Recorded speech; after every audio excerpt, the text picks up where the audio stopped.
أهلا بكم. تعلن وزارة القصور الملكية والتشريفات والأوسمة أن الزيارة الرسمية لصاحب الجلالة الملك محمد السادس نصره الله لجمهورية الصين الشعبية المقررة ابتداء من 27 نوفمبر 2014 قد تم تأجيلها لأسباب صحية.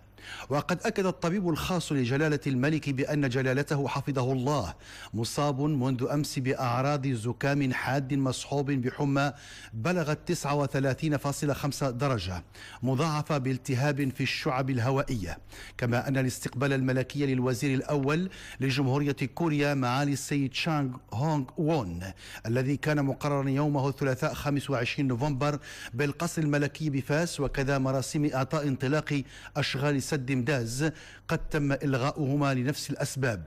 حافظ الله مولانا الإمام ومن عليه بالشفاء العاجل وأدام على جلالته نعمة الصحة والعافية.